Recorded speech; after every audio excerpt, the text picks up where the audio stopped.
Hello and welcome back to Over the Pond. We're happy to have you here on episode number 3. It's been a good time. We made it. It's been great.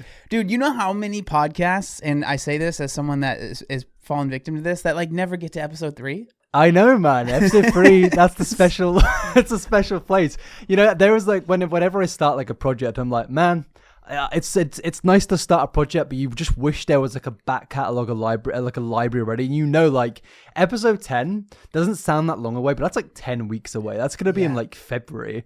Even like episode like 30, that's halfway through next year. So it's like so long to get into that. You know what I mean? Yeah, man. It's I understand. It's well-meaning, especially I think with podcasts because it doesn't seem like it's gonna be a lot of work. Yeah. And like compared to like a highly edited video that you do, I'm sure it's significantly less, but it's still, you know, there's still, especially when there's more than one person. I uploaded a 25-minute long video today. That was like, I even got comments being like, really? Only 25 minutes? Wait, I haven't, what's it about? I haven't seen it. It's like, dude, I just woke up and I was like scrolling through TikTok and I saw that there was this like new trend going. It's like a really, it's probably like my most lighthearted video in a long time, but it's basically about this trend that's gone viral on TikTok recently where people are basically just ignoring celebrities. So it's like right now, and the main one being targeted is of course Jojo Siwa. So when you go to her page, she's recently had like an influx of like 30 million views each TikTok. Like that's it's like insane level of views, but like each TikTok only has like 20,000 likes. And in comparison to the views, it's ridiculous. And then you go to the comment section and it's just people being like, good job everybody, we're doing well here. And those comments have like 700,000 likes.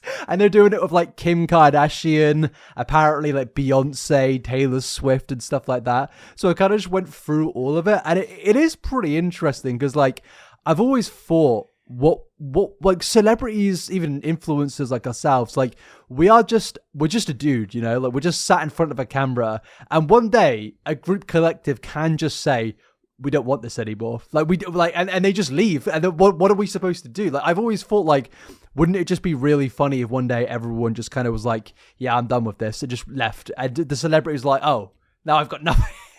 Yeah, dude. I mean, that's crazy because that plays on such a genuine fear that I'm sure most content creators or influencers have of like becoming quote unquote irrelevant. I mean, I remember when that word was huge when like rice gum was like all over and stuff. But like, it's a genuine fear, right? Like, you know, when you see your views dip, it can be very stressful. And so, I mean, I guess the views aren't dipping, but just like no one liking and so that's like it's funny, but it's also pretty brutal. Yeah, I was saying in the video, like, it's really funny, but I think there's almost like a bigger picture. Like, if you're like the target of this, I do think it indicates that you're a pretty disliked figure. Like, no one's going to go and do this to somebody who's like widespread liked. And I feel like Jojo Siwa is somebody that in the last year it's strange because I feel like, it's strange because I feel like for a long time, she was known for fairly positive things like kids content, the dance mums and stuff like that. Obviously, there's a lot of negative stuff when you actually go into it. But this year, it is just like drama, like stealing songs. It's like, I feel like she's become almost... So I got a lot of flack in my comments for suggesting it, but I was like, it feels like she's almost trying to become a lolcow, like trying to become someone who is only known for controversy because she can't do the kids stuff anymore. She can't walk around with bows in her hair and like, oh, I'm a kids content creator because I mean, she'd go crazy if she did. So it kind of feels like to stay relevant, she's just doing everything she can, and it now feels like people are just kind of bored of that because it can be fun for a while. But after like the 50th time, people just kind of get bored. Yeah, and like I think she was doing like the bows in her hair until she was like 16, right? Yeah, or like maybe even 17. Yeah. And I think like the crazy shift is what is so surprising, like, right? Like some of the videos where she's dancing and like gyrating quite suggestively. It's just like, it feels like I'm watching a child do this when she's not, but it's like her whole persona for so long was like the kid friendly thing, right? Yeah. And so it's like, yeah, it's definitely, I remember when I first saw it, I was like, what? Am I allowed to look at this? Like, dude, there's like a thing of like when celebrities get a little bit older, like child stars, and they suddenly start doing like, I don't know what the word is, like provocative things, like things of where it's like, like I saw you on the internet or in a movie or a TV show when you were 14, and now I'm seeing this. It just feels wrong. Like I see like obviously Millie Bobby Brown isn't doing that like now, but like just seeing like the Stranger Things actors as like grown adults is that even that's weird, because you're like, I saw you as a kid and you were massively famous as a child, and now you're an adult. It's so wrong. So to see this happen with Jojo Siwa, but also she's doing all of this, it's just like it's kind of in my mind like it feels messed up. It's not, but it feels it. Yeah. And it opens, we did not plan on talking about this, but I feel like this is just a very natural thing to talk about. Cause like, I think this is very interesting. I'm saying this as someone that doesn't have any kids, right? But like, the next step is like family vloggers, right? Where it's like the kids aren't even, like at least kids that are on movies and TV shows, they are aware of what is happening and they are choosing to be part of that. I would hope for the most part. I'm sure there's outliers, right?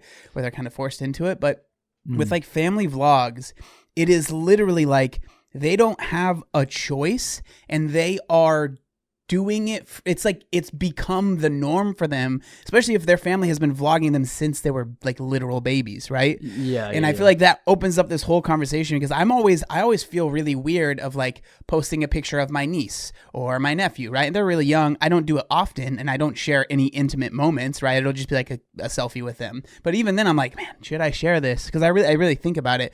And then the thought of like people's entire channels existing because they are parents to XYZ kids, right? It's like it gets to be kind of weird, man.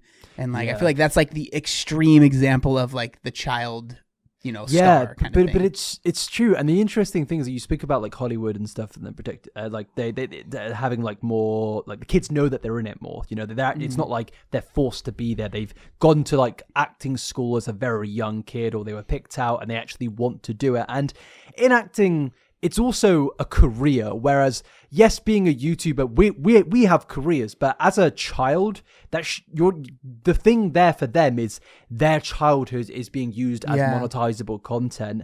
And with Hollywood, it's you've got a career. Even as a kid, like you're building to something as when you're older. And yes, there are still issues in Hollywood, but at the end of the day, there is still more protection offered to those children. There is now laws in places like Hollywood to protect children, and obviously they're not exactly doing a great job, but at least there's some there's some protection there. Whereas with picking up a camera and recording every movement that your kid does, it's worrying, because I've always said whenever I cover like a family channel, I know how the YouTube mind works. We are always in the pursuit of more views to get the number 1 out of 10 on our YouTube analytics and stuff like that. And with us, it's fine because we're not recording someone every single day other than ourselves. But when your content is primarily focused around your child, in your mind, you're going to be thinking, well, what's the next thing I can do to get even more views than the last video? My views are going down. I need to get them back up. They're going to start doing crazier things, because it's something that happens with just any other influencer. Some people start lashing out. They start making more controversial, edgy videos. And with family content creators, where do they go? Do they start making their kids do more ridiculous and dangerous things? Do they start exploiting their children even more? It's like a really, what's the word? It's like a slippery slope, isn't it? Yeah. It is worrying to see that genre is getting bigger and bigger. Mm-hmm.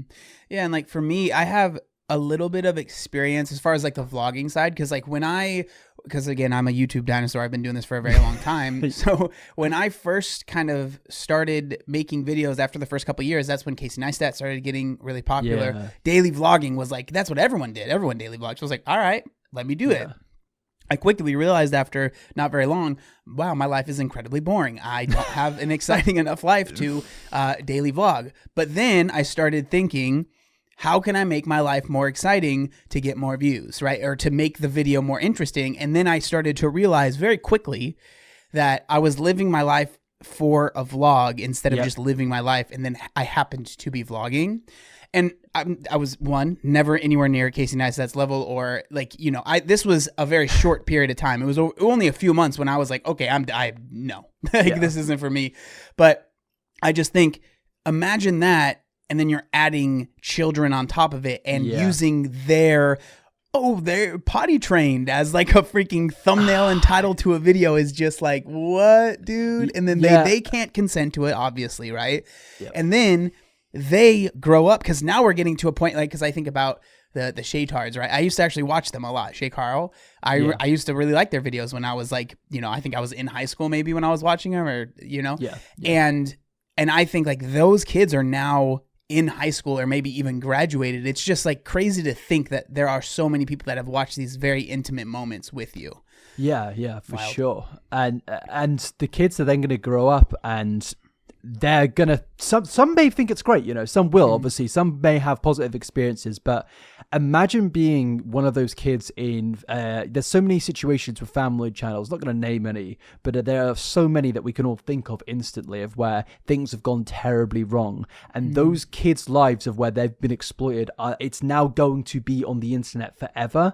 And that's like so messed up, because obviously going through any form of exploitation is bad, but at least it's not recorded and like spread all out for over the internet for like monetary reasons. But in these kids, like these kids are going to have to relive that stuff for the rest of their life, because it's on the internet, man. You can't get rid of that, especially when they're on channels with millions and millions of views. I mean, the Ace family are like, they're not the worst of the worst example, but they've done a lot of bad things. And I think you brought it up last week of where the main guy, Austin, his kid like falls over in the first, his dog bit his kid, and the first thing he thought to do was get his camera out and record it. Yeah, and they just like start taking like thumbnail photos or something. And I'm like, it's just like, oh my god, like social media is amazing, but it's so bad. That just came out weirdly, so bad at the same time.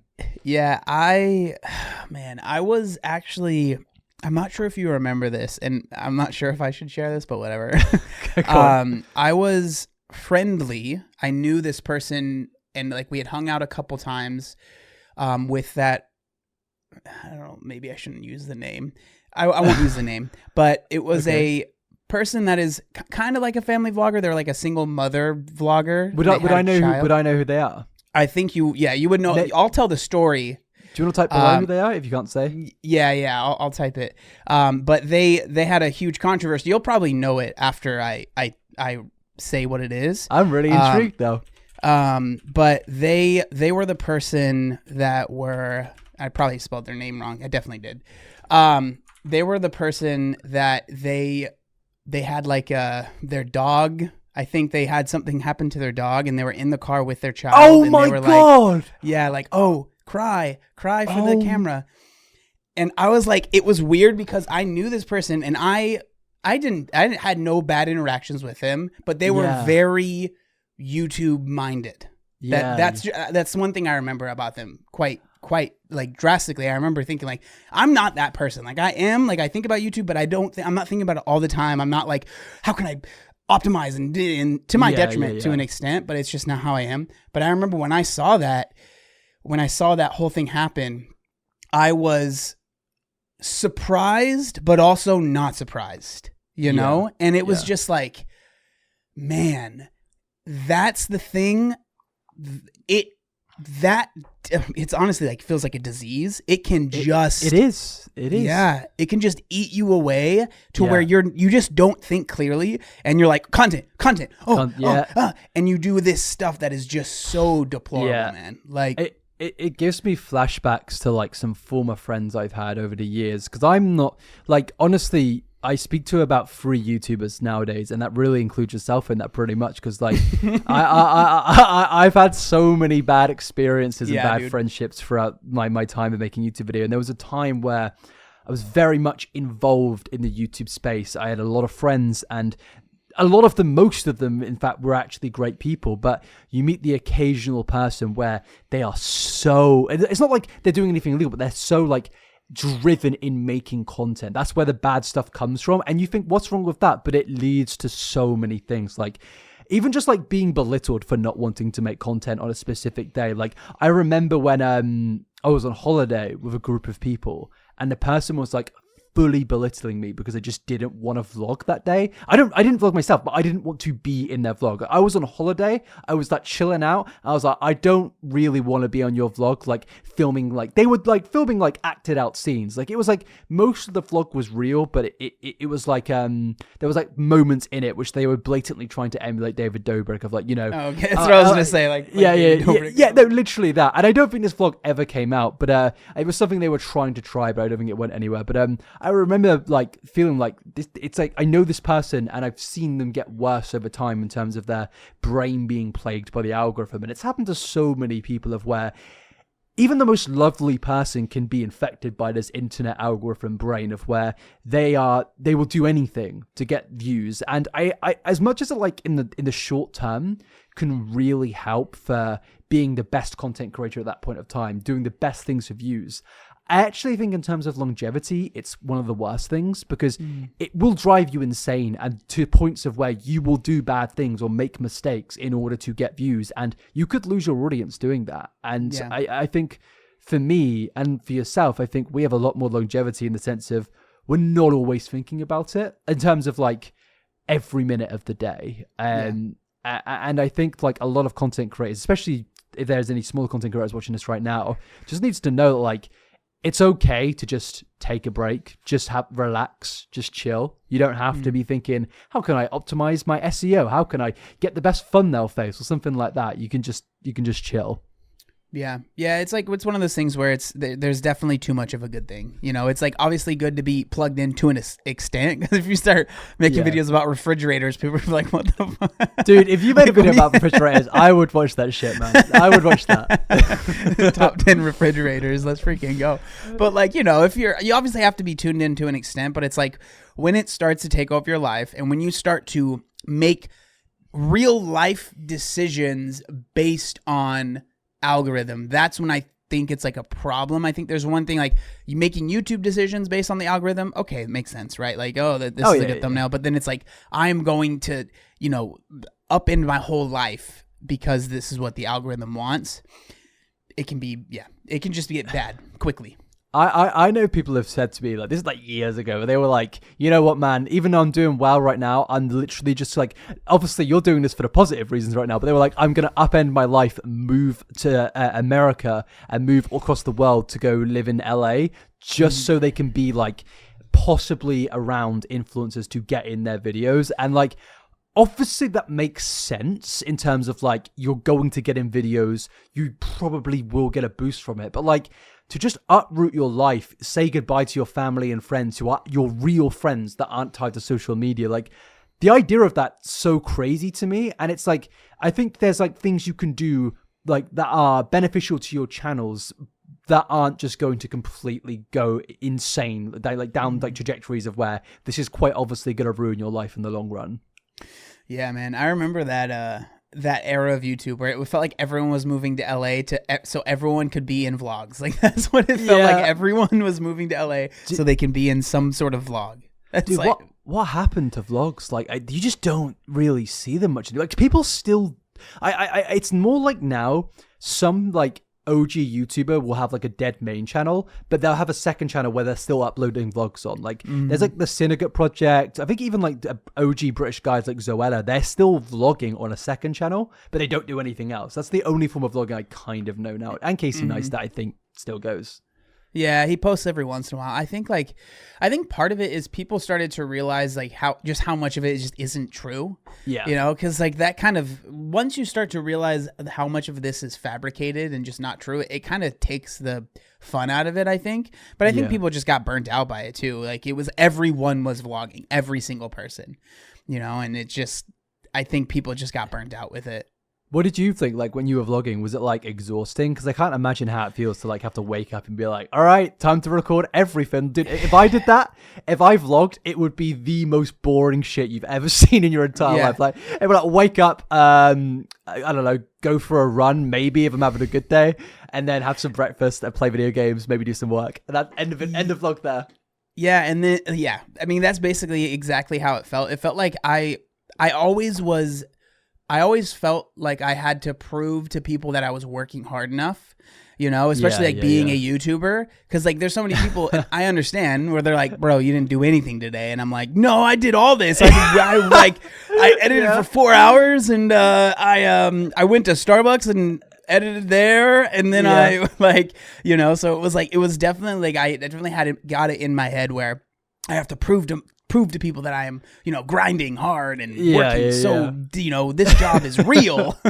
and it was just, and now it's like, now I'll vlog every once in a while, but it's normally like, I'll do like a full day of eating, which used to be very big in the fitness space. Yeah. Did you do one recently? I swear you did, right? Yeah, I did one recently, but the whole point, of that video was to tell people, hey, I'm going to be driving across the country, and I'm so excited, and we obviously know that's not happening anymore, and so now I'm like, well, now I'm not even going to be doing that. So if this was 6 years ago, you would have found a way, man. You would have for that vlog. Yeah, like I'm renting a U-Haul and I'm driving across the country for the vlog, baby.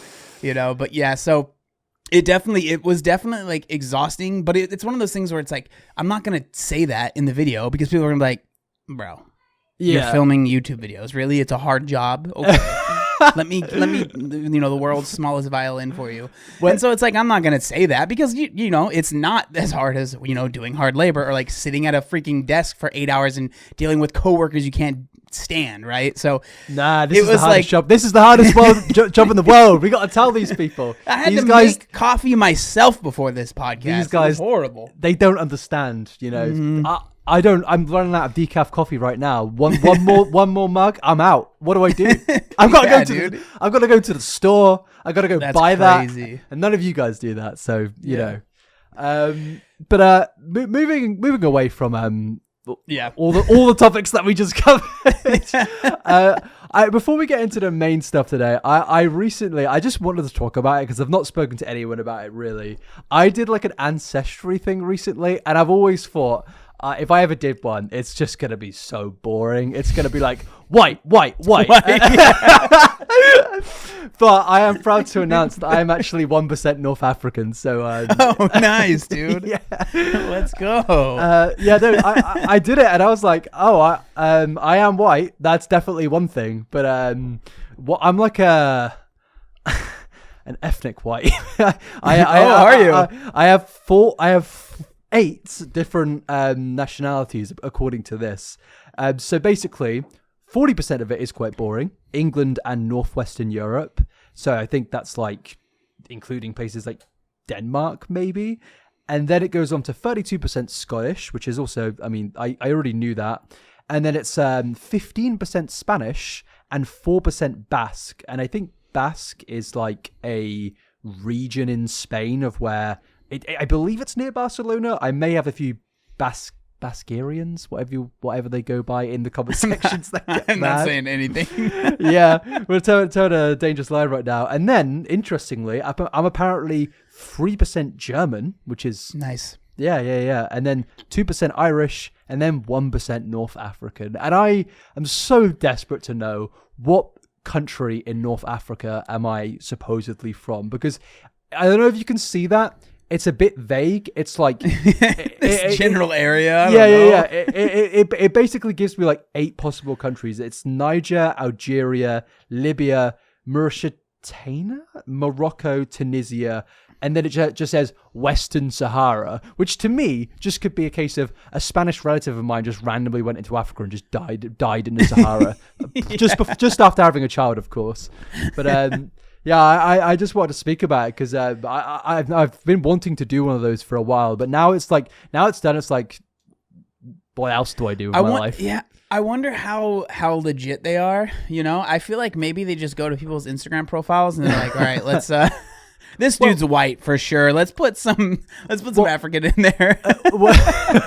No, I'm dead serious. They are 100. There's so many like random white dudes like myself who just get 1% North African, and they're like, I'm not 100% white, and they're only doing it just to get that Instagram story. I'm convinced.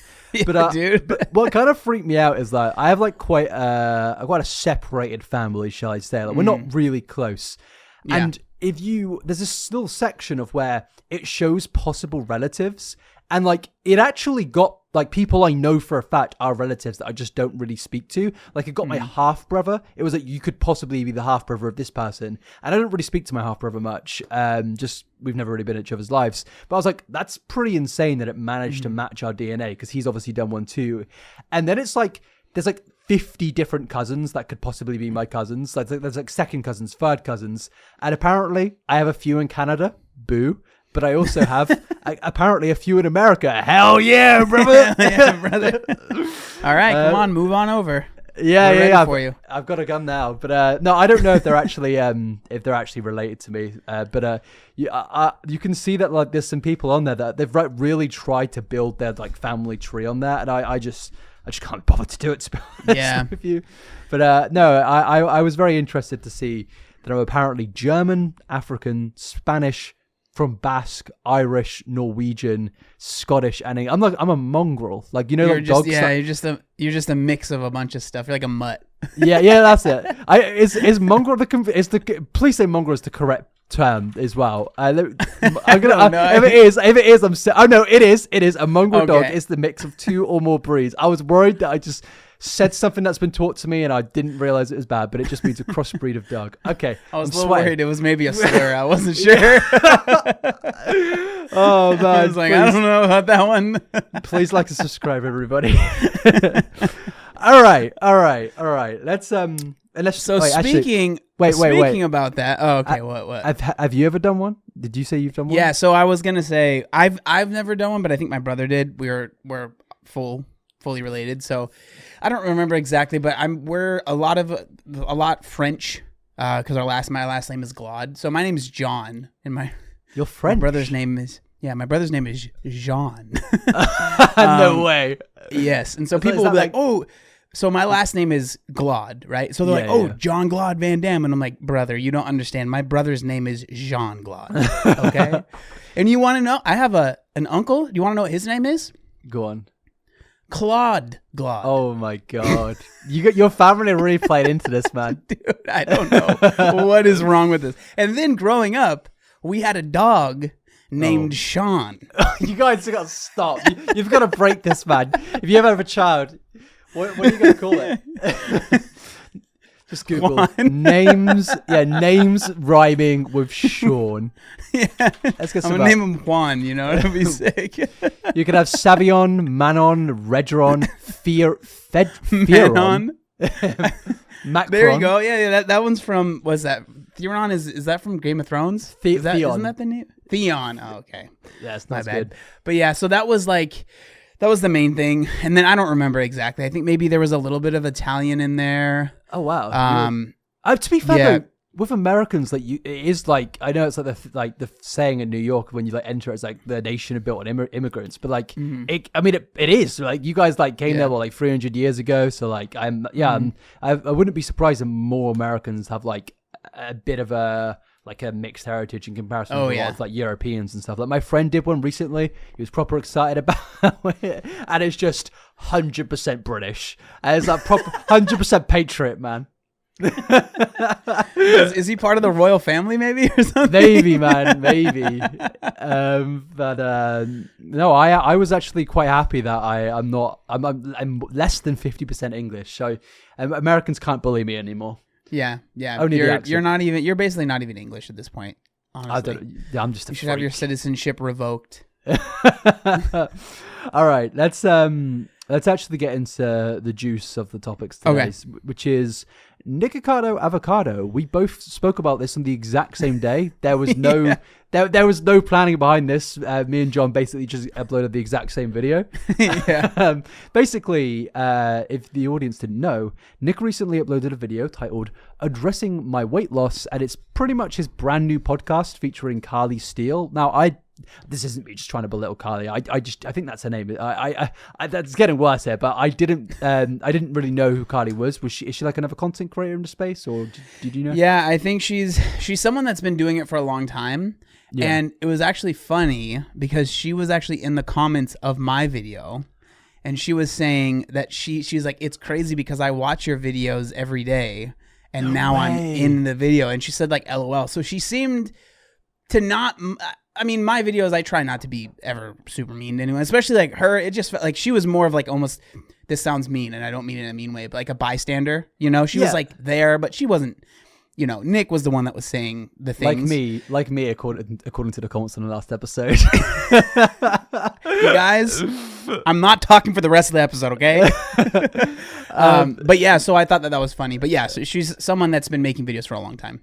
Oh, okay, yeah. No, honestly, like, before we even get into like the meat and potatoes, what was said, I didn't really think that it was like a bad podcast or like anything like that. I had a few comments being like, it's just like two school children bickering and like bitching about people. But I was like, isn't that like every podcast ever? like aren't we doing that? Yeah, I didn't like take some like big offense to Nikocado Avocado starting a podcast, but I definitely think there was a lot of interesting things that they said on there. In particular, the stuff to do with body dysmorphia. That was a big glaring issue for me. Not like, you're so bad you got body dysmorphia, Nikocado, but it's more like there's obviously like a big conversation surrounding these channels of where they gain weight and lose weight or gain weight again for attention and for like rage bait on the internet. And the big topic of what they were speaking about throughout the whole thing was pretty much Nick has been faking this for so long and they can't believe everybody was like was falling for it. And I definitely think for a while a lot of people fell for the Nikocado like rage bait, but I think after like 2022, after Critical and people like that started speaking about it, most people were aware everything that he was doing was absolutely fake. I think people were just more concerned for the fact that what wasn't fake was he was 400 pounds. I mean, he confirms that in this podcast. His heaviest weight was above 400 pounds. And I don't think any amount of rage bait is ever going to like cover over that. I think that is an incredibly worrying thing. And I get worried that other influencers will see that and try to replicate that because, I mean, he's a millionaire now. He's famous. He's successful. Yeah. That's a really good point, man. Like the people wanting to copy it. That's definitely a very valid fear because that's, you know, attention on the internet is the currency, right? The more attention you get, basically the more money you get, right? Unless you're doing stuff that is, you know, incredibly unmonetizable, right? I don't think that's a word, but, you know, but like the more attention you get, usually the more money you're making. That's kind of how it works. And so I think that that's a fair criticism. You know, it's, the whole thing with Nick has been interesting because I've always felt the same thing, and I've said it in videos for a long time, right? Like I always felt weird making videos about Nick because it was like I feel like I'm making a video about like a WWE wrestler. It's like it's not real, so like it felt weird criticizing specific things, but there are certainly things that I have criticized in the past because it was not, you know, this character thing. It was like, hey, you know, the DV stuff that they talked about, which I think we'll get into, that was like genuinely something that I felt was worth criticizing because there's like serious problems there, right? Oh, that's, okay. And so, yeah. We can. No, so what did you think about that? Because whenever I've seen Nick and Orlin, I've always just thought, I can't cover this because even in my big video, I'm just thinking to myself, it is so fake. So is it for you? Because I never really looked. Even when I did my big video, I was like, I just didn't watch the videos because I was like, it's so obviously fake. But for you, when it comes to the DV stuff, what do you think about all of that? Yes, I thought it was obviously fake, 100%. But the things that were happening mirrored, in my opinion, probably a lot of people's actual experiences. So like one of the things they talk about in this podcast where like, oh, I don't get why people were mad. They're saying it's DV when, you know, he's just throwing cake at me or like throwing lettuce at me saying you're fat. And it's like, yeah, that's not like physically going to hurt you.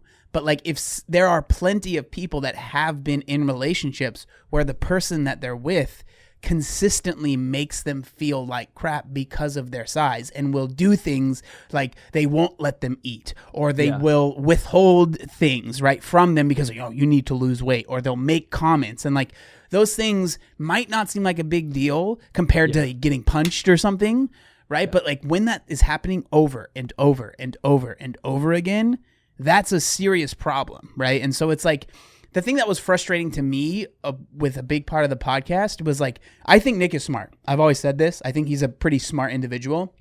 I think that shows with what he was able to do. And it's frustrating when he, in my opinion, will intentionally miss the point because he doesn't want to confront the actual issue, right? Yes. So the actual issue, in my opinion, is not, oh my God, he threw lettuce at you. Didn't that hurt? No, obviously no one thinks that, right? At least I don't think most people think that. It's, hey, he was throwing lettuce at you saying you're fat, eat lettuce, right? Or something like that. And that's an experience plenty of people have actually had. And that is a form of DV, right? Yes. That is a form of belittling your partner and making them feel terrible. And like, I can see someone doing that in the moment. They're in the character. They're joking around. They're not thinking much about it. But the fact that like, I just feel like it's impossible for him to acknowledge a mistake that he made and be like, you know what, I probably shouldn't have done that. I just don't get why it's so hard to say that. In fairness, I mean, my video, I did genuinely just brush over the DV stuff. But when you say it like that, you do make a good point there. And I think when I think about it more, there's definitely another aspect of, you can make the argument of, they take the aspects of things like DV, the things I haven't really seen, with them maybe hitting each other. Because I've seen a clip or two, but with those clips, you can definitely make the argument that they blatantly exploit things like DV and be like, oh, like they know that it's going to get people talking. And in essence, that's also just as bad, because you know that there are people out there that have experienced those sort of things. And I think another big thing that really annoyed me, and it plays into what you just said there about him intentionally missing things, is where they're like, oh, I can't believe like people didn't buy it, or people are stupid. Movies have actors, but Nick never, like something I said in my video, Nick never said he was acting. There was never, ever, this is an act or anything like that. And for me, in my long video, again, so to keep going back to it, but that's just my main Nikocado video. Because as you said, covering this stuff, it's almost been pointless over the last few years, because it is like a WWE style. So that is the one video I've made, just going over everything and documenting what's fake and what's real and stuff like that.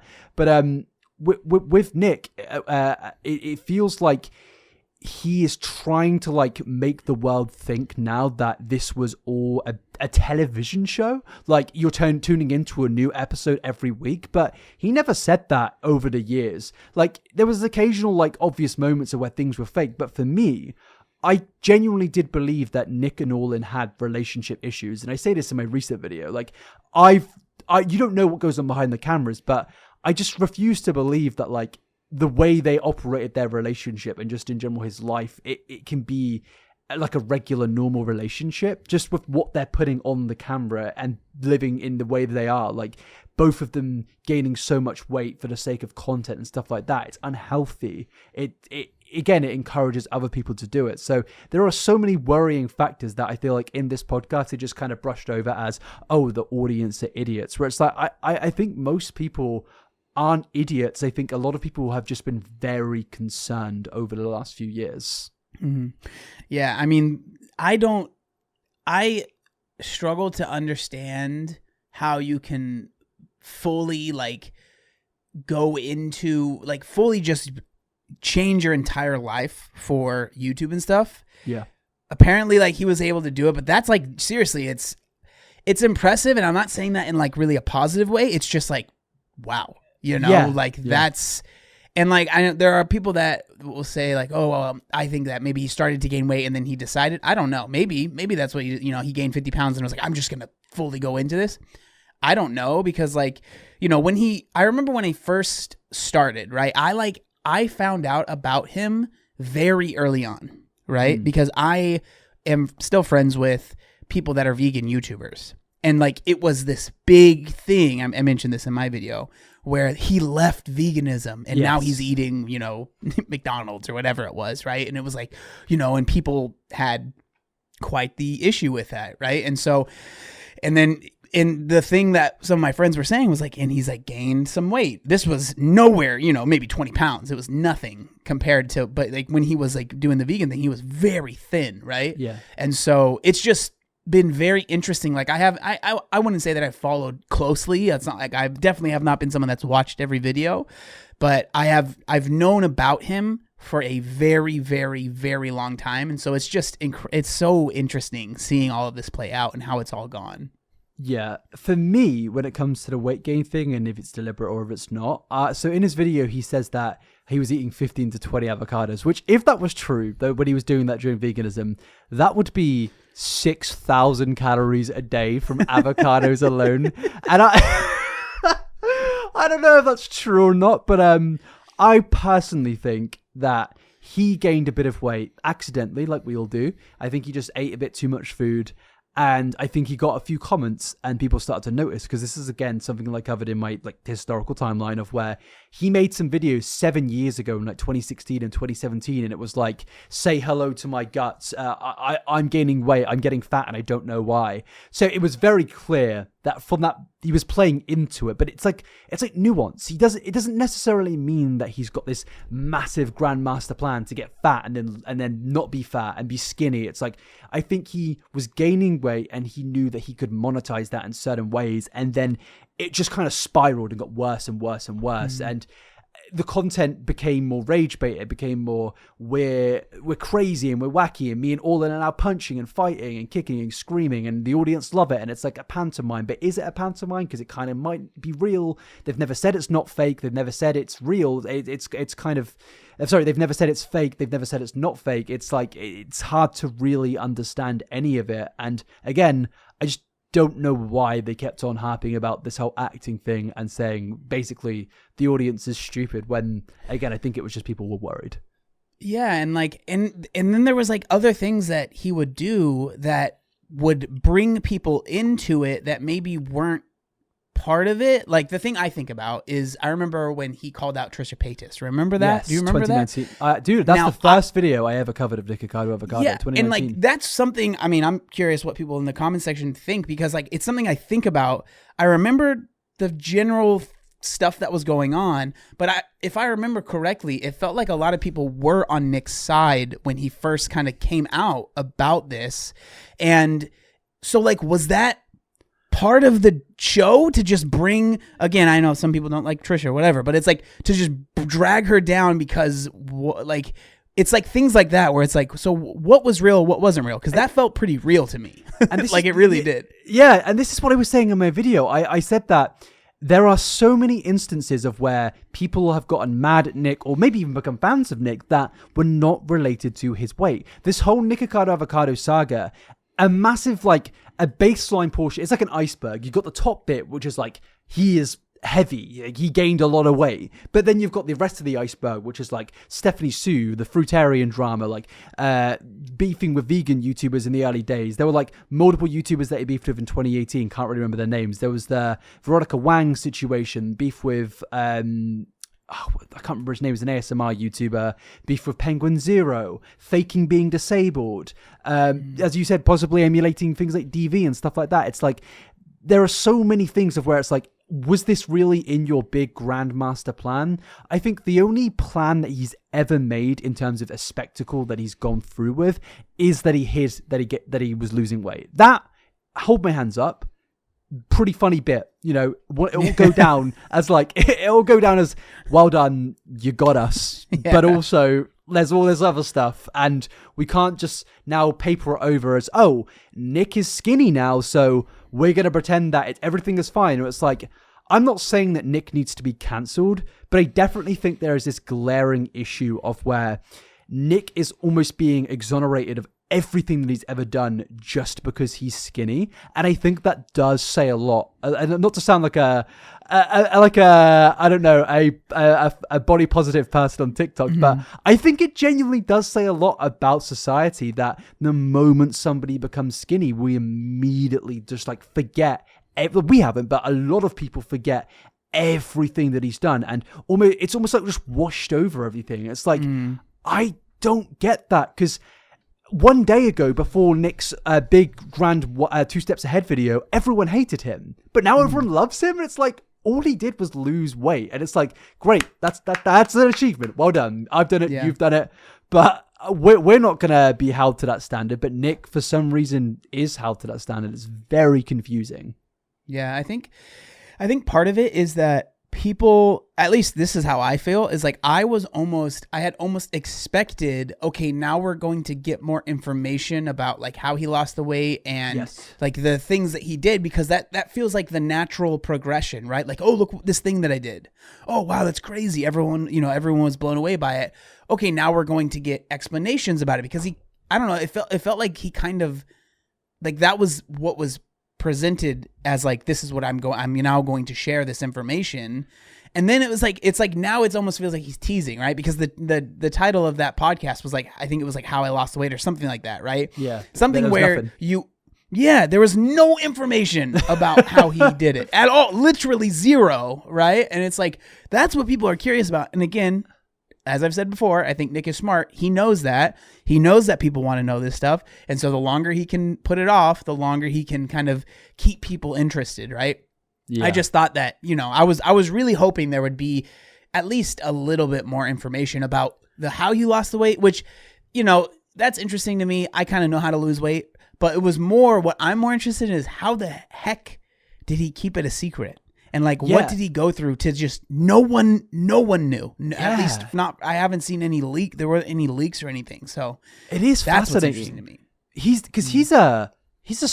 Again, I think we spoke about this last week of like YouTubers being celebrities and stuff, but like he is like a famous dude. Like everyone knows Nikocado Avocado. Most young people know who the guy is.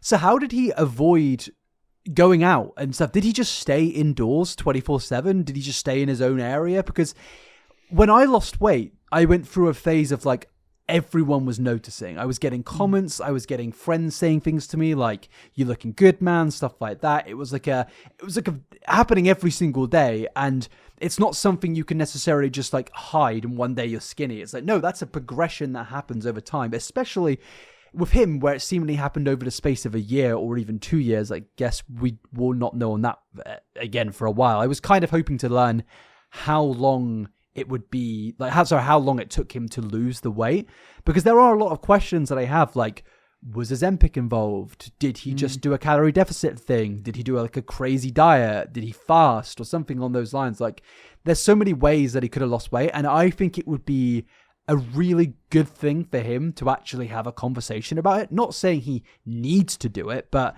as someone he's baiting it out, like the video is literally about the truth about my weight loss. Like, he is making multiple videos about it. I feel like at this point probably should just say, but I think also Nick now has the problem of he's seemingly, which this podcast is like another example of, is going down this route of, I'm now Nicholas. I'm not really Nikocado Avocado. I'm not the crazy guy anymore. And that's going to be what it is for the future of this channel. And as much as that may be good for like a very small core part of his audience, I think the views are going to go down massively. Like because he's not doing all these crazy things anymore. He's not fighting with All In. It's not being ridiculous. There's no YouTubers covering it being like, Nikocado's done this, Nikocado's done that. It's just, well, Nikocado's skinny, he's not being crazy, and he's got a podcast. It's like, that's not really what he's known for.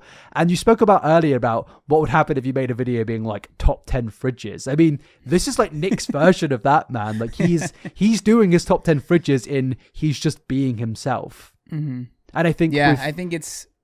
I was just going to say, and I think with the weight loss thing, that's like his final trump card. He will get a banging video if he goes, maybe he releases a documentary or something where he shows the behind the scenes stuff. I think that's his final play, and it's probably why he's longing it out. Yeah, I'm sure he documented the weight loss for sure, right? Because it seems like he kind of has documented everything. Yeah. And so I don't know. I just think it would be interesting to see. I get where you're coming from. I can understand not wanting to put all your cards on the table right at the start, but I hope he does at some point. I hope he does talk about it, because I do think that that's very interesting. And also another thing that I'm curious about is Orlin, right? Because in the podcast, he talks about how they're still together, and I don't think that we've seen him, Orlin, since. I don't know. There's a part of me that thinks I saw a photo of them together, but like, let me Google this. Orlin and Nikocado 2024. Then maybe, I swear to God, I saw a video recently. No, I think you might be right. I don't think there actually is one of them now, let me just double check before we get into this. All in home Instagram. No. All in YouTube channel. His last video was a month ago, and it was called Mukbang McDonald's, and it's just a video of Nikocado when he was not skinny. So you are right. I don't think All In has appeared in videos since. Yeah, so it's just that's interesting, right? What's the reason? Did Orlin also lose weight? Is there, like, it's just interesting to me. Again, it's just like something that I feel like hasn't. I've seen some comments like, "Where's Orlin?" But it's like because he does mention him, so it's not like he's not mentioning him at all. Because if that had happened, I would have been like, "Oh, maybe they're not together anymore. He doesn't want to talk about it." Fair enough, I get that. But like he is mentioning him, and it's just kind of being like I don't know. It's just interesting. I just thought that was an interesting kind of thing. Yeah, I imagine that they're still together because it would be a bit weird if they broke up from a marriage and he was like joking about them like faking cheating and fooling the world and stuff like that. Which, by the way, I went through all of their cheating drama in my long video and I'm not 100% convinced all of that was fake, man. Because if it was, they were doing that in 2017, 2016. Like they were like sat next to each other crying and stuff. It wasn't like the old videos of where they're fighting and throwing cake at each other. They were like, it seemed pretty raw and pretty, like, they've got to be, I would just say, very good actors if that was all fake. And maybe it was. But again, going back to the podcast, it does just kind of feel like a bit of rewriting of history, but it was something that was said in the 6th minute. They kind of go on a little bit of a bit of dialogue about a certain influencer, which I think you will know about, and that is Freely the banana. Dude, now, I've only heard of this person once, and this is when someone called her. I saw a video where it was being like, she is the Onision of the vegan community or something. That's a great explanation. That's a great explanation. She is just, dude, she's been doing YouTube for even longer than me, right? Yeah. She was dating this dude who goes by the name of Durian Ryder. They were together, and he used to make videos, and he was like one of like the original kind of like, I guess he would make commentary videos, but this was very early YouTube. Durian Ryder was his name. And he would just like say, he would be like, veganism is the best. And he was a fruitarian where you'd only eat fruit, I'm pretty sure. And he was the one that kind of got her into doing that. They ended up breaking up, right? But she continues to make videos, and like she's one of the only people, and like this is something that I actually really appreciate about her, that claims that I'm on steroids. And so I really appreciate that claims that about me. That's got to be a mad compliment. It makes me feel very good about myself. She's made videos about you. Oh yeah. She like anyone. She'll probably make I wouldn't be surprised if she made a video about this podcast because she's been mentioned. Like that's just what she does. Is that she makes responses to when she's mentioned, right? And so that's why he says it in the thing. He's like, I don't even want to say who it is because it's just that's her whole business model is making responses to people talking about her now. Really? Well, I mean, to be fair, I mean, get your money, I guess. But yeah, I'm looking at her channel now. I mean. She does definitely seem, I'd say she's gone off the deep end, but it kind of seems that she's stopped making videos unless she's doing it on another channel. But you can definitely see that she was like at one point just fully going at it, making videos about Abby Sharp. I believe, I remember you doing a video about the Abby Sharp person before, I think. Yeah. Videos about Nikocado and stuff like that. Yeah, wow. Videos about keto diets and all that good stuff. Wow. Yeah, no, definitely seems like an interesting individual, and I really do hope they make a video on us because it would be nice to get our first controversy. Yeah. She's like a very intense like vegan fruitarian. Like there's one thing about being a vegan. There's nothing wrong with that, but it's the people that are dogmatic, right? And so that's what she is. She's very dogmatic about the type of vegan that she is. You know what I mean? Like you have to only eat fruit, and like one of the funniest things, dude, was that like in her response video to me, because I said like, she's telling people to eat 30 bananas a day, right? She literally had a website called 30 Bananas a Day. And then in her response to me, she says, I never told people to eat 30 bananas a day. And I'm like, are you kidding me? Like, that's like me saying, I never said I was obese. What are you talking about? Your name is ObeseToBeast. Like, what? So the whole like drama with her is that, I think they must have been friends in the past. And she was like, oh, Nikocado Avocado is a stupid name. And I just think that that's funny coming from her, right? Because she was Freely the banana girl. And it's just, Yeah, because Nick says that. So a quote I have here from the 5th minute is Nick says, his name comes from when he was a fruitarian back in the day. He was only eating fruit and he was eating avocados, and avocados are his favorite food. He was eating 15 to 20 a day. It was a problem, but I was enjoying myself. And then Orlin turned to him and said, you're like the Nikocado Avocado. And I put in my video, you know that clip of where it's from like some Marvel movie where it's like, say that again?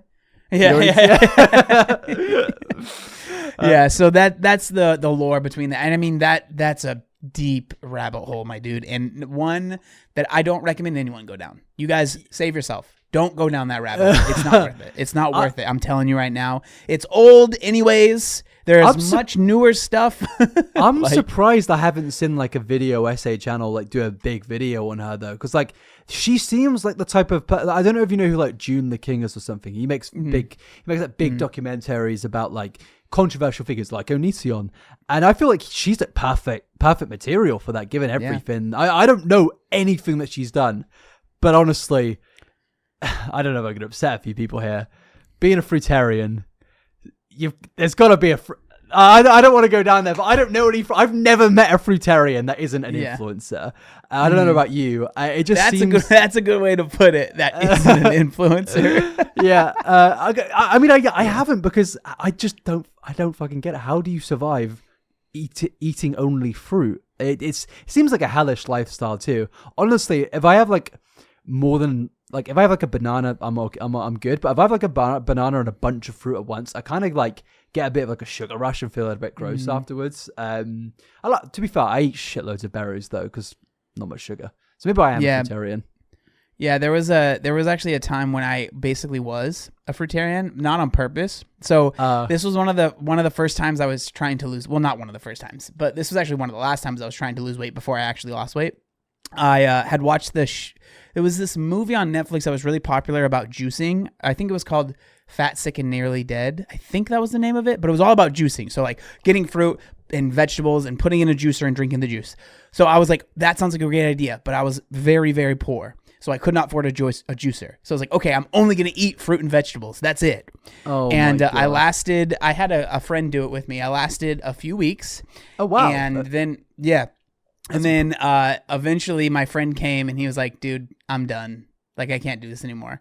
And so we decided to go to this place called Hometown Buffet, which is a buffet, and eat so much food. Dude, the amount, I was sweating, brother. Really? I was dripping sweat. What were you eating? What sort of food in the was Hometown Buffet? I don't even remember what I ate. I ate everything that they had there, and I was literally like, I had like napkins, and like I was like dabbing myself eating. It's like a South Park scene, man.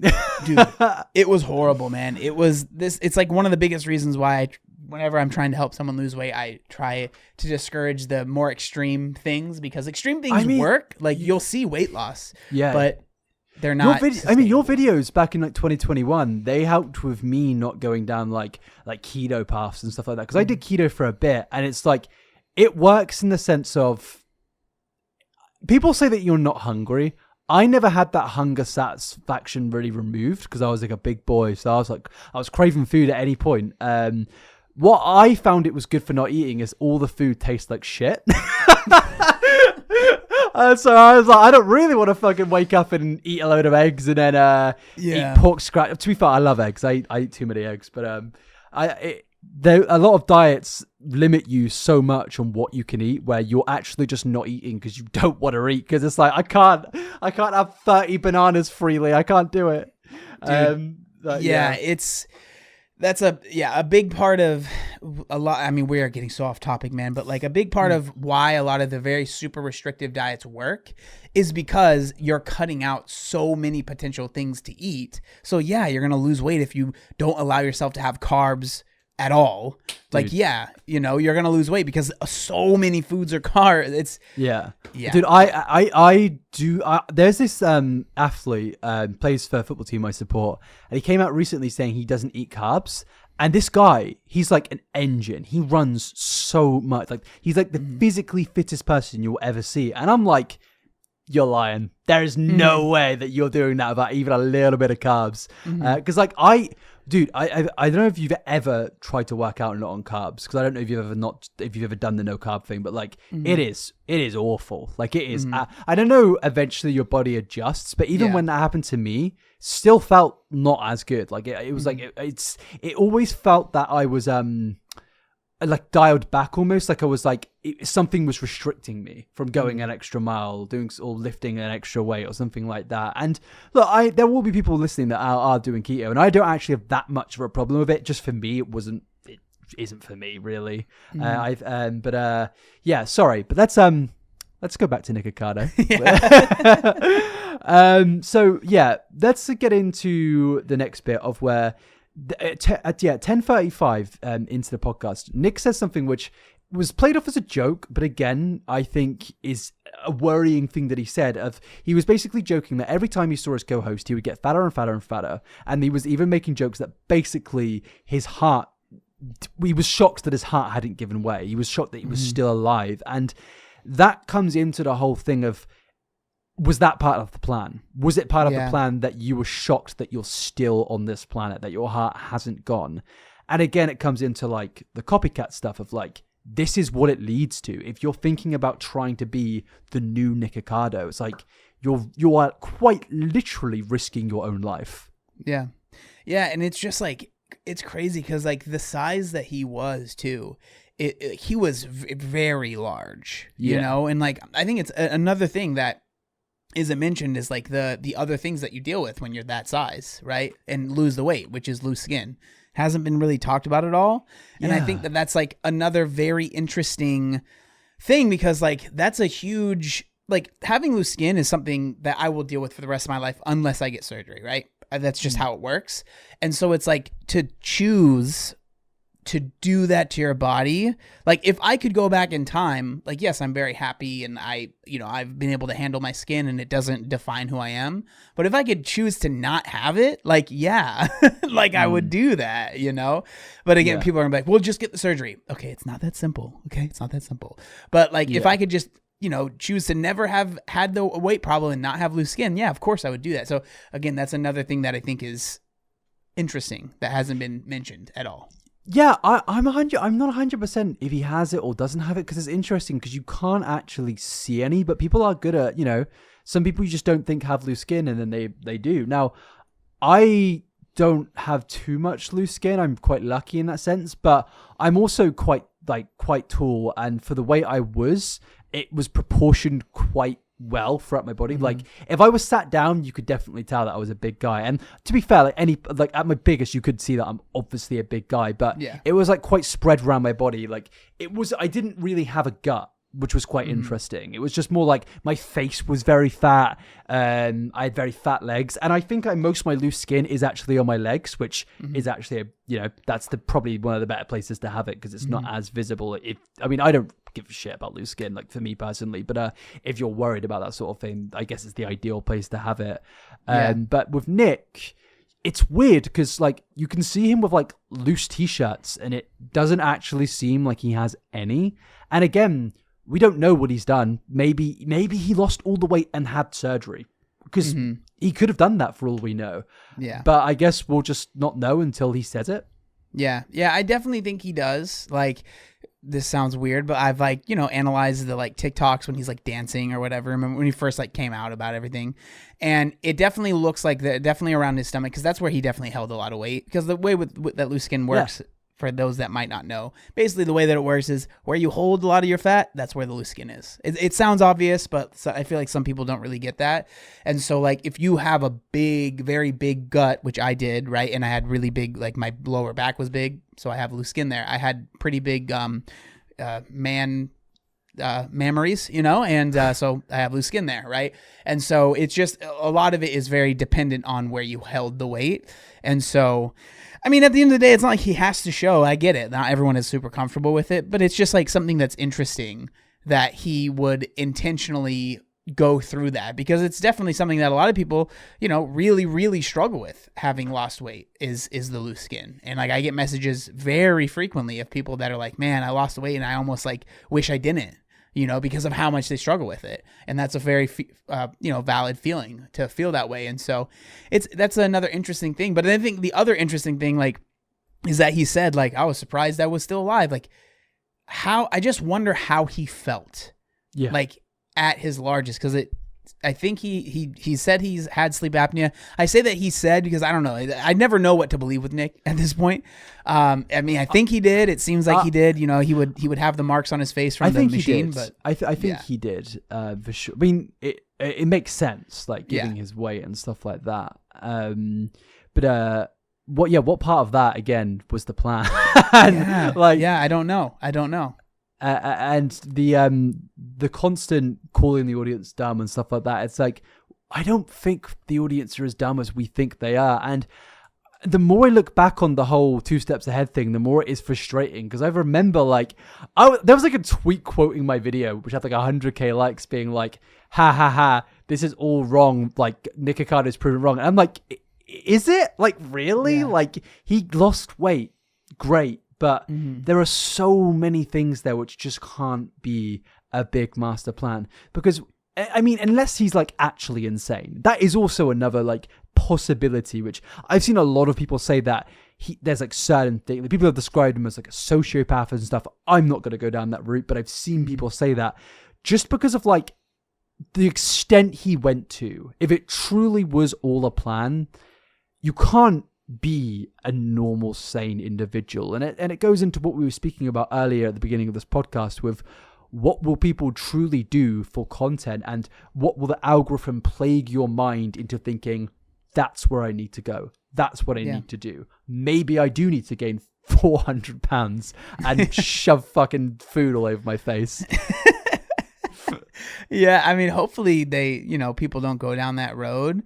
The other thing, like, you have it here in the notes. One of the thing that really bothered me the most and like put the worst taste in my mouth with the whole podcast was just like almost making fun of the people that were genuinely concerned and like were kind of really believing it, because like it felt like the whole reason this worked was because it was intentionally ambiguous as to what was real and what wasn't. And so then to make fun of like the people that felt like it was real, it just felt a little rude and just a little like unnecessary. It does come down the DV thing that you mentioned, because beforehand my mind was, I think it's pretty ridiculous, but the more you've spoken about it, the more I actually think, you know what, there is some genuine points that you've made there about things like that. And I think even if someone thinks that maybe they disagree with you or they disagree with me, he has deliberately worried people and made people concerned that him and his partner are in a very terrible relationship.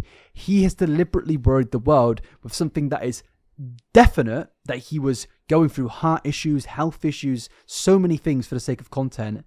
And to then get on camera and be like, you're all stupid and gullible. It's like, that's a bit messed up. And I think it kind of shows that like losing the weight hasn't necessarily made him any less immature than he was before. And I know that's a bit personal, but I think it's just a bit of a weird thing to say. And at the 18-minute mark, I've got it written down here.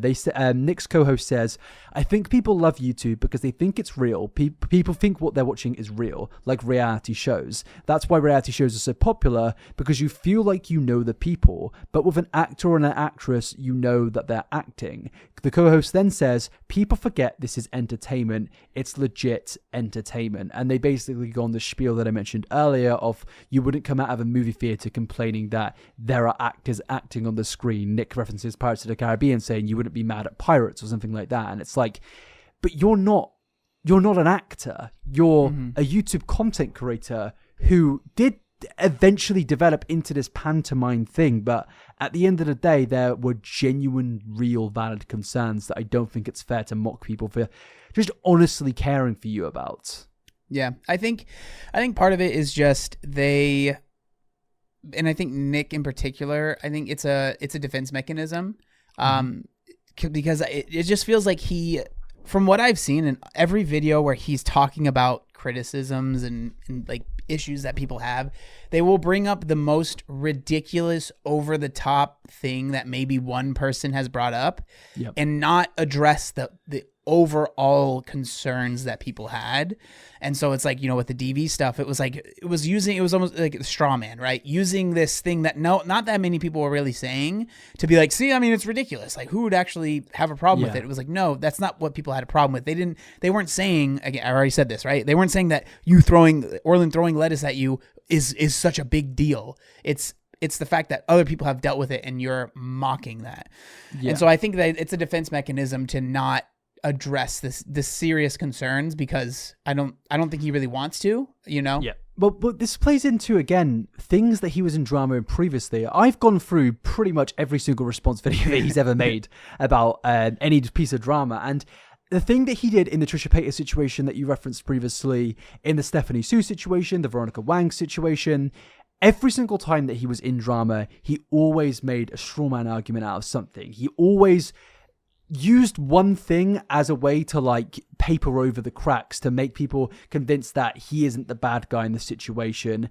And it's something that I've noticed he's very good at. And this whole video reminds me of a lot of those situations of where he's responding to drama. And again, it does just show not everything was a massive act, a big pantomime, because like occasionally Nick on the Nikocado Avocado channel over the last 5 years would be a bit serious. We could find videos so quickly of where he realizes shit's getting real and he needs to be serious. So it's like, then to come onto your channel and mock everybody for it, it's like, well, you have been serious yourself and you've never, again, specified this is all satire. You're getting in real drama with real people. You're upsetting people. You're getting exposed by a lot of people. It's like, this is real stuff. And as much as you want to pretend it's this big show now, we all know that it wasn't. Mm-hmm. Yeah. Yeah. And so I'm curious, like, where he goes from here. You know, I've mentioned this in my videos, like, what's the next step? Because obviously like we've already said, the videos aren't doing as well, which, you know, that's not what it's all about and stuff like that. But obviously, like, you know, going from those mountaintops to seeing things drop, I'm just curious, was this part of the plan too? Did you know that the videos weren't going to do as well? Do you have a plan to go from I don't know. Yeah. You know, where do we go from here? That's what I'm really interested in. Is it going to be it almost feels like the Amberlynn Reid approach to consistently like clickbait the how I lost weight or I've lost weight, or, you know, like, is that maybe we're going to go down? Maybe he can collab with Amberlynn. Maybe he can help her fight a cat. I don't know about that one, man. No, I said this in my video too. I was very interested towards the ending of where does this go, because there's so many times you can really bait the world into caring about your weight loss, you know, like you can, because eventually like you will have a core people that care about it, but like less and less people are going to be fascinated by it, you know, like I mean, if I made a post about my weight loss, I'm sure I would get a lot of nice comments, but it's not going to be as popular as it was when I first lost weight, because that's just how any trend works and any popular thing works.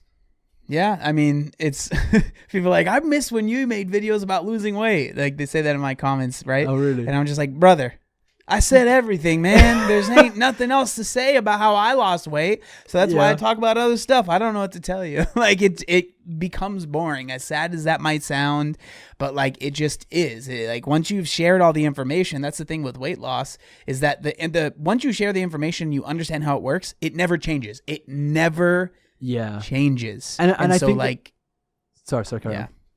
Well, it never changes. So there's only so much content you can make about it. And this is kind of getting into a whole nother thing, but it's like with people that lose weight on YouTube, they eventually hit a block where it's like, okay, now what do I do? And it's very hard. It's very hard to shift, you know, but that's a whole nother thing. But that's why I think people like Nick and people like Amberlynn have taken, like, obviously Amberlynn hasn't done it, but like, Nick took so long to sorry, that wasn't even meant to be mean. But that was not meant to be mean. But she lost 89 pounds once, brother. All right, calm down. I'm not even gonna clap back. I think her most recent video was titled "I Gained Weight." Fuck no, it wasn't. Oh my god. It was. Let me check. I can't find it. When I type Amberlynn Reid, it comes up with your channel. Oh my god, it is 6 hours ago. I've gained weight. Great for a thumbnail. Jesus. How many dislikes has that got immediately? 1,700 dislikes to 400 likes. Oh my god. Killing it, dude. She's promoting the cameo in the description though, so I hope she gets some money.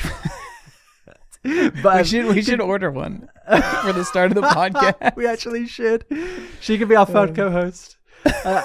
Can you imagine, dude? I'm getting you an Amberlynn Reid cameo for Christmas. That's in the late present.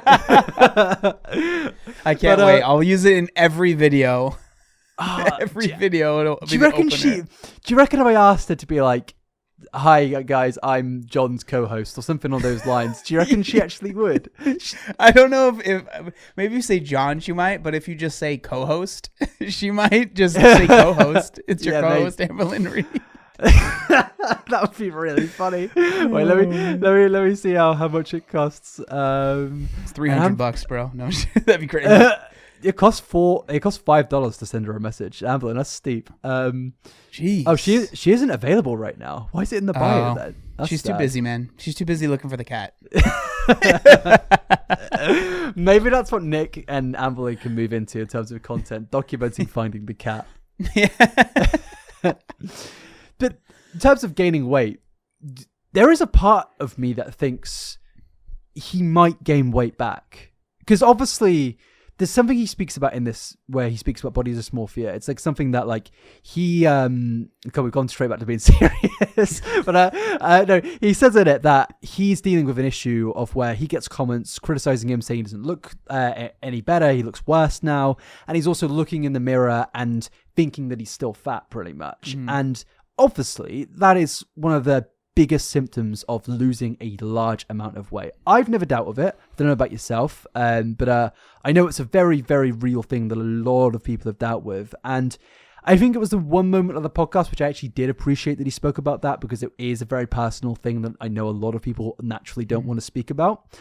But I also think, sorry to keep on harping on it, but it does play into the whole thing of like, I think he's being a bit irresponsible by making it sound like this amazing grand plan that made him a millionaire and stuff like that, because we've seen with Amberlynn, there's content creators that play on this stuff. I mean, literally her last video, I've gained weight.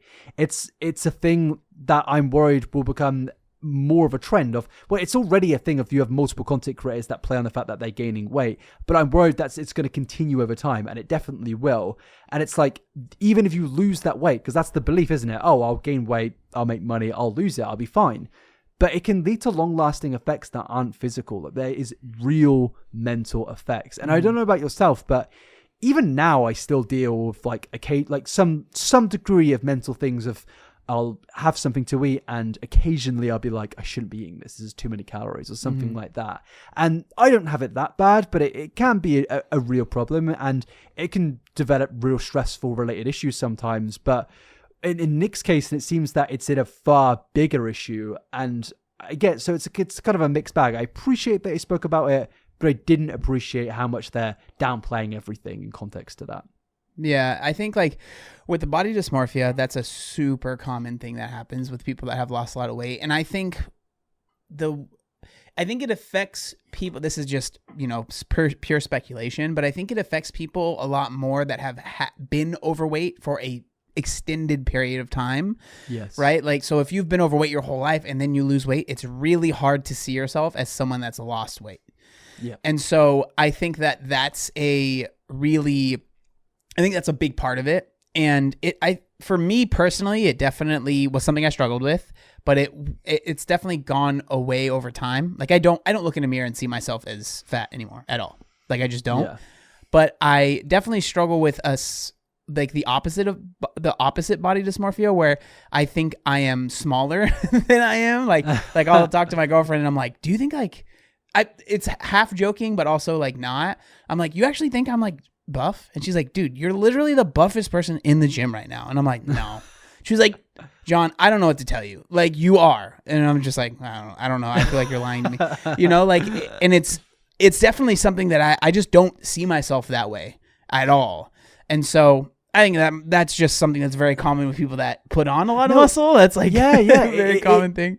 It is though. Like, and there's like two sides. You could say it's a competitive side, but there is like a possible real mental issue that I think a lot of gym bros go through, of where it can lead to, like steroid use and stuff that, constantly pursuing that. Got to get those gains, brother. Like constantly getting it. And I think on TikTok it's a big problem as well. Like the constant of like there's like a big community on TikTok which are like very it's like they're self-punishing in the terms of like I don't know what your thoughts are on like David Goggins. I actually kind of like the guy. I think he's done some cool stuff, but I think there's some people that take his message and like they run with it and it puts them in some real dangerous places. Where I think with like fitness influencers, you've got to kind of like take like a little bit and then kind of like take bits which work with you and like put it towards yourself, but don't take. No one's gonna be David Goggins or anything along those lines. You can't. That's like a freak of nature. Dude, I like David. I've read, I think, both of the books. I've read both too. You done the audiobooks? Yeah, no, I didn't do the audiobooks. But I've heard they're very, very good. Like, because they're like mini podcasts, right? Yeah. Really good listens, man. Really good. But I definitely have a problem with, I think that I think he's slightly not truthful about his weight loss. Because he's like, I don't have any loose skin. And I'm like, okay, so either you didn't lose as much weight as you say, or you have some loose skin. And like that might be a hot take to people, but I think that's part of it. Just frustrates me because again, it's giving people false expectations. Because I get comments of people like, if you did what David Goggins did, you wouldn't have loose skin. And I'm like, bro, yeah, because his argument, he speaks about it in his book, isn't it? That he lost, so he didn't get loose skin because he did. I think it was something like he once said that he did like 1,000 bench presses a day, brother, or something like that. And I'm like, okay, I am more muscular than David Goggins, okay, right? Mm-hmm. And I'm not saying that I'm not more fit than he is, but I'm more muscular than him. Yeah. I still have loose skin. Yeah. It's just frustrating. That's a frustrating thing because again, it's giving people false expectations. That's stuff that I really dislike. I think that there's a lot of really positive stuff. There's probably a lot of people who have no idea who we're talking about right now. And I feel like it's a whole rabbit hole, but like he definitely, I think I really like some of his messaging, but I think the thing that frustrates me the most, and it's like what we've been talking about this whole time, is false expectations. And that's something that really bothers me. I think that he's helped a lot of people that have been in very, bad situations, and that's good. But I feel like a lot of people have definitely some false expectations. And it's the same thing with just influencers in general and like the fitness space in general on especially TikTok now, is it's these false expectations or, with how big like steroids are and, supplements are on the internet. It's like so many people almost feel like they have to go down that route or they'll never look buff. There's this guy that I know, and he was like quite a big dude, and then he lost all the weight and he was the skinniest guy ever, and now he's like inflated, and I not in terms of fat, like muscle, but like it is such obvious usage of like things like tren and stuff like that, but it's like it just denies it, and it's like it's very obvious because there's like actual characteristics of usage of those things, right? Like you can see it, it's obvious, and there's certain things that no one can get to in the space of a year. Like I remember when MrBeast posted his gym progress, and everyone was like, "You've barely been going to the gym," and it's like, no, that's just real progress, like just flat out. And he's got probably the best physios possible, the best PT possible, stuff like that. So like I think again it's the unrealistic expectations thing here. And honestly, going back to Nick, I think that was why, like, I'm not saying he needs to, but it would be cool to see how he actually lost the weight. But one last thing on David Goggins, I think he is a very interesting man. For me, I was actually more interested in his personal life stories of how he got out of terrible neighborhoods and stuff like that. Yeah. His experience with like racism and stuff. I think insane levels of like fascination into his story, his ultra marathons and stuff like that. Fuck ever trying to do that. I remember listening to, like, occasionally I'll open my like TikTok for you page and it'd be like, who's gonna carry the boats and the logs, and I'm like, me, I guess, and I go for a run. But he's like a superhuman, and he does have like actual records to prove these things are like in terms of his running. I don't know about his weight loss, but his running is absolutely very legit. So I very much admire that. But if you're somebody listening right now and you're a big fan of David, just temper the expectations. It's like, and again, even with Nick, like with the whole thing of, if you think you're going to come onto YouTube and be the next Nikocado Avocado, you're not. Nick wasn't just known for being a big guy. He is a very entertaining guy. Yeah, Like he knows how to get attention. Not everyone can do that. I can't do that. Maybe you can, but I can't. No, I can't. Not at all. Yeah. I think like for me, I always, something that's really important to me is just people to have the right expectations, because I feel like a lot of times when you have unrealistic expectations, you end up failing when you shouldn't be. Like you end up comparing yourself to this thing that doesn't exist. It's like a horse seeing a unicorn in a movie and being like, well, why can't I grow a horn? It's like, brother, because they don't exist. If you believe in unicorns, I'm sorry. You know, I don't mean to burst your bubble, but it's like, cancel John. It's cancel just, John. I know. But it's like, that's something that frustrates me, because I was able to seriously change my life for the better. And I didn't have to do anything that required me to, you know, completely like almost like ruin my life, right? It's like something that David Goggins, it's almost like the stuff that people would like, for most people living a normal life to do what he did, they would have to basically like ruin their life to to be able to do that, right? I just don't think that it's necessary. And it's the same thing with like Nick and all of that stuff. Like those things aren't necessary to still see massive progress. And like those are the things that I get kind of frustrated on, because sadly with social media, the more over the top, one of my favorite words, bombastic, right? Or more like bombastic you are, the more attention you get. The more attention you get, the more money you get. And so everyone they are rewarded by being more and more over the top. And I always try and be like, hey, remember what you're looking at. Like, this isn't necessary. You don't have to go to this extreme to still see progress. We're kind of getting off topic now with the whole Nick thing, but it's just something that's important to me. You know, like I really try to make sure people understand that, so they can still feel like they can work their 9-to-5 job or still take care of their kids and still make serious progress in their life for the things that they want to do. So, no, absolutely. And to be fair, I'll get off my soapbox now. You could open up a Patreon, start doing. You could, maybe you and David could do some big talks. I completely agree with what you're saying. And to be fair, with like going off topic, I think we're kind of floating around the Nick stuff, and we have actually been speaking. I didn't expect us to speak about the Nick stuff for an hour, but we've been speaking about the Nick stuff for, I believe, over an hour now. Didn't think there was going to be that much to talk about, but it is interesting because a lot of it does tie into a lot of other stuff. I think there is a lot of toxicity involving like diet culture and stuff like that. And by the way, we should just say, like, as much as we've been speaking about Amberlin and Nick, like we're not just here to talk about like diet things and stuff. We're going to be speaking about other stuff. It just so happens Nick came back with this recently. Amberlin's a big interest of ours. I think to kind of like run it all the way back to this podcast, to summarize it, what was your like overall thoughts on it?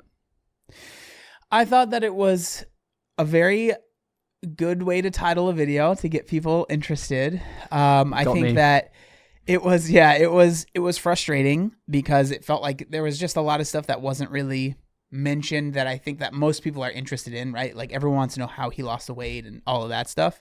And then the thing that frustrated me the most was just like it felt like the dodging of the actual criticisms and just like instead focusing on these things that no one's really saying. That was like the most frustrating thing to me. But I think Nick has always kind of done that. He's very good at that. And so I can't say that I'm surprised. So yeah, he is a master at what he does. And maybe this is like going to be his new like shtick. He's going to, I don't know, like it's like he still weirdly feels like a bit of a character. I don't really know who Nick is, and it's going to take a while to get used to this. And will he stay in it? Will he go ever do the whole Joker persona again? It would be really weird to see him act how he was acting in older videos in this new skinny way. Like if Nick starts like screaming and crying in this new setting, I guess that would be a really weird thing to see. But in fairness, he did start crying at the beginning of the podcast. Yeah, I don't. It was never mentioned why. It was very strange, but hey, whatever. I think he's a very emotional guy, to be fair. But and then the final note I have is just Nick's content in terms of views is not doing well, as he's not outrageous anymore. And where would it go? Yeah, we've kind of discussed that. I think. To be fair, I don't know where it's going to go. I don't really think that there's a major audience for Nick Nicholas Perry, like actual Nick. Like, as mean as that sounds, it would be, if I started doing video game reviews, I'm going to lose like 90% of, if not more, of my audience, because originally everyone wasn't here for that. They were here for me to talk about topics on the internet, not what's Fraser's favorite video game. And with Nick, it's like, I don't think most people were there for whatever this is now becoming, which is a shame, but I think it's just the reality of social media. Yeah, exactly. It's the reality of social media. When you garner a following doing a specific type of content, the majority of creators are going to struggle trying to change up their content, especially if they're going to upload it on the same exact channel. You know, it just doesn't work, right? Maybe you make another channel and it also happens to take off, which happens, right? But usually, if you're going to make a different type of content and put it on your main or the regular channel that you've been uploading on, it just doesn't do well, you know, regardless of who you are. There's outliers, always there are, but majority of the time, especially with someone like Nick, with the kind of content it was very specific. Yeah. I mean, imagine like one day you're watching, I don't know, The Walking Dead, if anyone still watches. I don't know if that show's still on, but if you're watching The Walking Dead and the next episode there's no zombies anymore, it's like, well, what am I here for? I was here for zombies. With Nick, it's like, I'm here for him screaming and shouting and being ridiculous.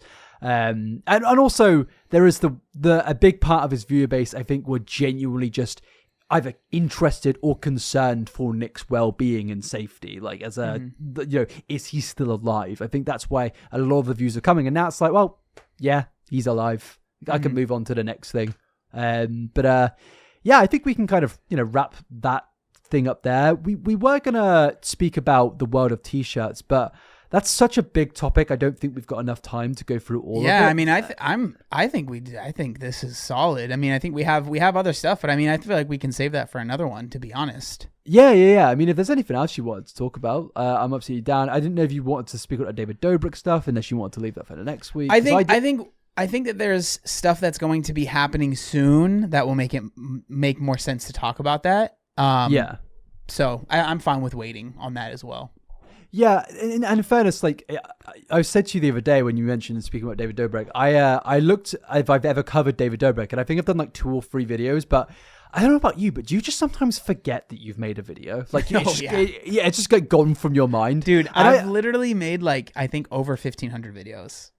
Yeah, no, you have. Because I clicked on your channel the other day to, I think to like link it or something to the podcast channel. And I was like, this guy's been around. I don't want to talk about it. I don't. Wait, let me see. You've done, because I was like, I've done on my channel publicly right now. Guess how many videos there are? 500. There are 417. Pretty close. Yeah, and that when I saw something like that I saw the figure around that the other week, and I was like, it doesn't seem right. I feel like I've done 1,000 videos. You've done 1,600 videos. Wow. So that makes me feel like the meme where the dude's talking and there's just a brick wall. That's what I feel like. I've just clicked on your very first video, 2014. No. Don't watch that video. I won't. I've clicked up. To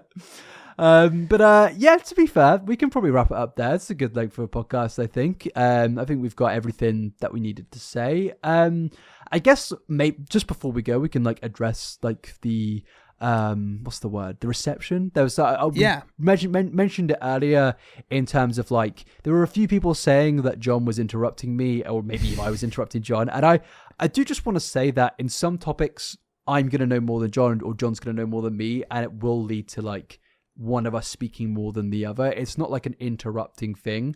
I feel like we're pretty like I'm not having a go at you guys. I'm just saying like that's like how it kind of is. Like the Amber and Reed stuff, like I know a bit, you know a bit more than me, and that's kind of what it was. And honestly, I feel like maybe I've interrupted more in this one than the last one, so maybe I'll get cancelled.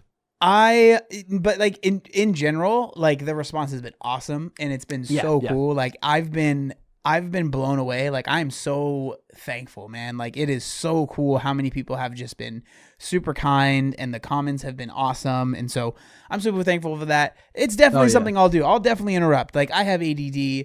It's something ADHD. It's something that I do. I definitely I definitely try to work on it. It's not like it's something that I just like, whatever, I just have ADHD. There's nothing I can do about it. No, I try, but there's definitely gonna be times when I interrupt for sure. And I promise it's not out of me being malicious. I get excited, that's just how it is. I get excited and I'm like, oh, I want to add to the conversation.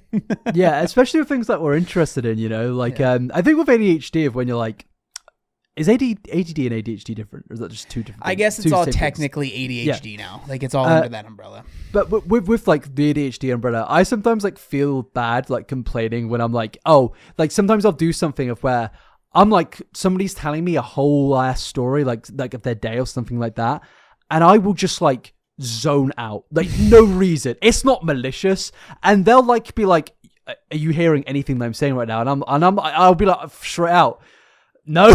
Because I'm like, it's just how it is.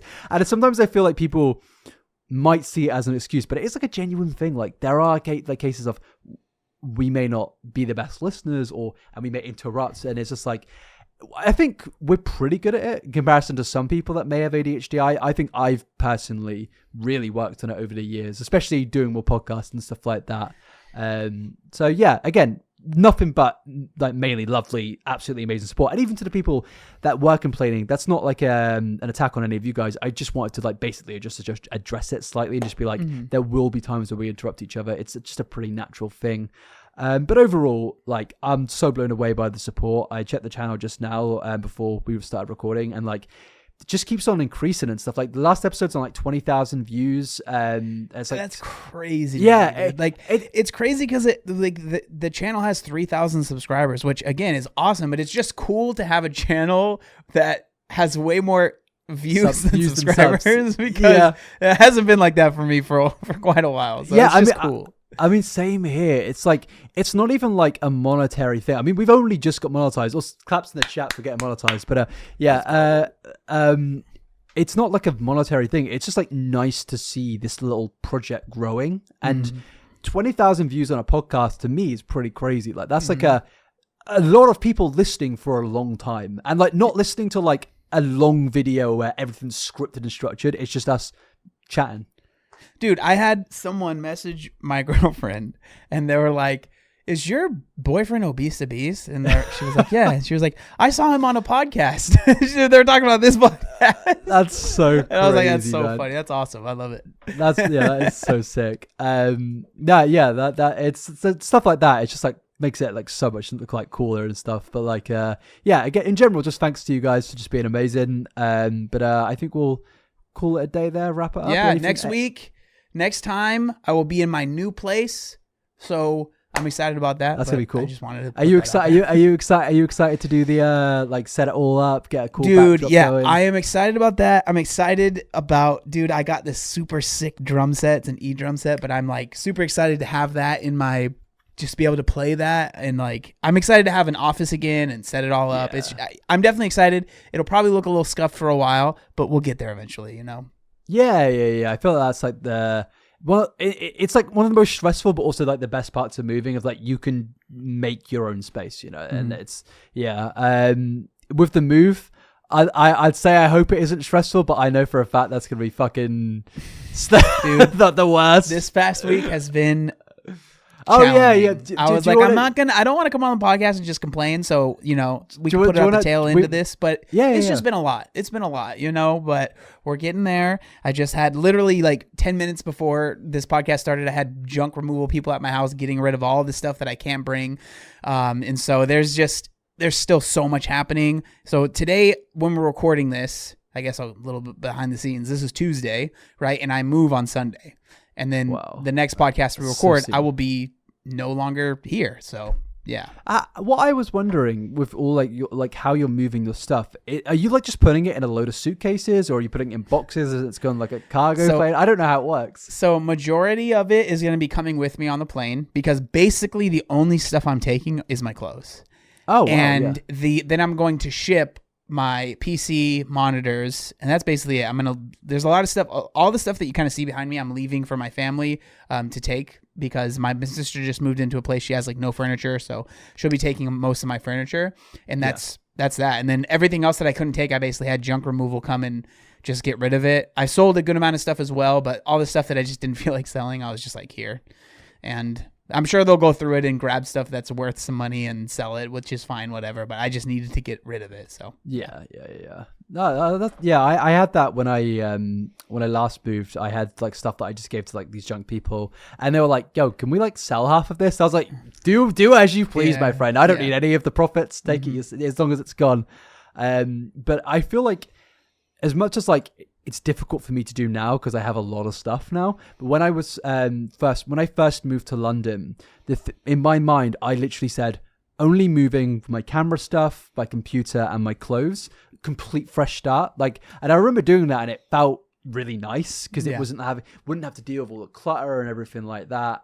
So yeah, that's definitely like in terms of moving like that, I think it's very positive. But over time, that becomes more and more difficult. Now I'm in a big flat, and it's there's a lot of rooms in here with a lot of shit, and it's like when I next move, which maybe will be late next year, my lease ends in December, which is yes, what a great month to have to possibly move. They might extend, but I don't know if I really want to extend. I love where I live, but I kind of want to live in a house. But we'll see, I guess. But I can imagine that will be the worst of the worst because that's during December. CPM's up. That's prime video making time. But yeah, I mean, I don't know why I'm speaking about me moving. This is your move. But, it's all good. You'll just be me in a year. You know, you're just looking into your future right now. Yeah, just with existential dread. All right, we'll wrap it up there, everybody. Thank you so much for coming along. We are on Spotify, and I believe we're on Apple Music. Still haven't checked the stats on that, honestly. to the 6 people over there, if that. Thank you very much. We appreciate you and love you. Thanks for coming along, everybody. See you in the next one. Bye-bye. Peace.